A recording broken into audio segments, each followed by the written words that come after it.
السلام عليكم ورحمة الله وبركاته. طبعا انتهت المباراة بين التعادل بين الزمالك والمصري بدون أهداف.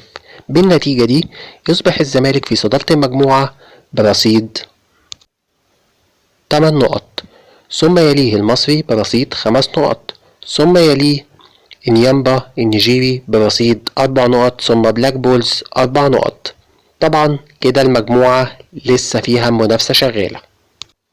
للأسف الشديد الزمالك أدى أداء سيء جدا جدا جدا، أداء بارد أكتر من درجة البرودة اللي احنا كنا فيها. في عقم تهديفي واضح جدا جدا بقاله فترة. علشان كده مستر جروس طالب مهاجم صريح رغم ان عنده 4 مهاجمين. بالمناسبة ناصر ماهر كويس جدا وحسام أشرف يتصبر عليه ويجي منه، ولكن انت عايز المهاجم اللي هو اعلى كواليتي، اللي هو يخلص لك المباريات. فبالتالي هو طالب مهاجم سوبر. وبالمناسبة الزمالك محتاج جناحين، جناح يمين وجناح شمال. لا مؤاخذة انا اسف، لا الجناح اليمين بيعمل حاجة ولا الجناح الشمال بيعمل حاجة، مع كامل احترامي زيزو. زيزو ممكن يكون في كبوة بقاله 4-5 ماتشات مش في مستواه، فانا عايز البديل اللي هو لما تجيله الكبوة بتاعته دي يبقى البديل بتاعه جاهز، لان انا مش هبقى تحت رحمة لاعب. اول حاجة معانا النهاردة الهبد الاعلامي اللي شغال. كريم حسن شحاتة طالع بيقول ان الزمالك بيدرس اقالة جروس. طيب جروس ايه المشكلة اللي فيه؟ بيقولوا مثلا اللي هو ما بيعملش تغييرات. تمام، مين عنده في الدكة عشان ينزله؟ قول لي انت حضرتك مين عنده على الدكة افضل من الموجود في الملعب عشان ينزله؟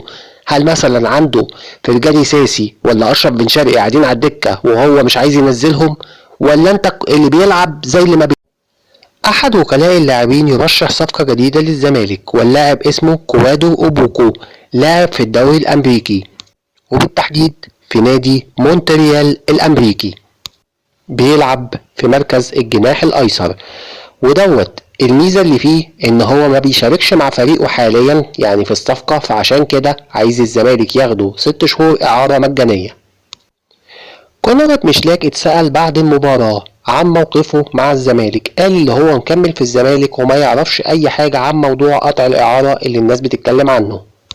وبالنسبة للمباراة اكد ان المباراة كانت صعبة لان الزمالك كان بيلاعب فريق قوي جدا جدا. احب بس اعرف اللاعب كونراد مشلاك ان المصري ده فريق بياخد من الاهلي بالاربعات والخمسات وبيتلطش من كل اندية الدوري، بس هو بيبقى قوي في ماتشات معينة فقط. للأسف الشديد إن كانت مصري قوي أنت اللي اديته القوة دي.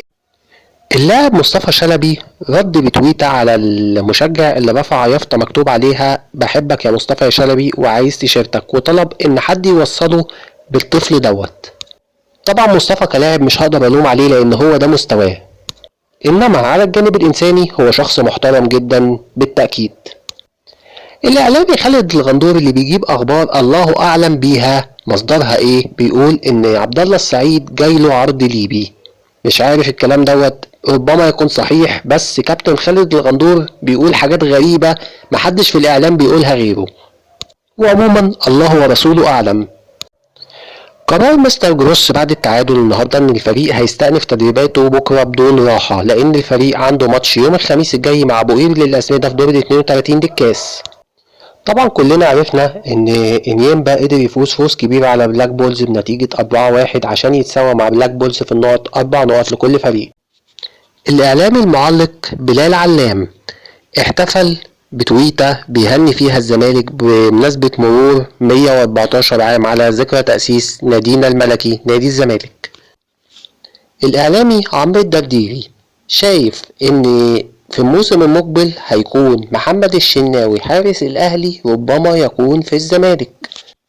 طبعا محمد الشناوي وأكرم توفيق وعدد حلو من اللعيبة الحلوة في النادي الأهلي عقودهم بتنتهي بنهاية هذا الموسم، ومفيش حد راضي يجدد عشان خاطر كله عايز يتساوي بإمام عاشور اللي بياخد مبلغ كبير، غير إنه واخد منحة تعاقد. بس طبعا الإعلام المصري ما بيتكلمش في الحاجات البسيطة دي، بيتكلم بس عن عروض زيزو وعروض حسام عبد المجيد والزمالك عايز يبيع وأزمة الزمالك المالية.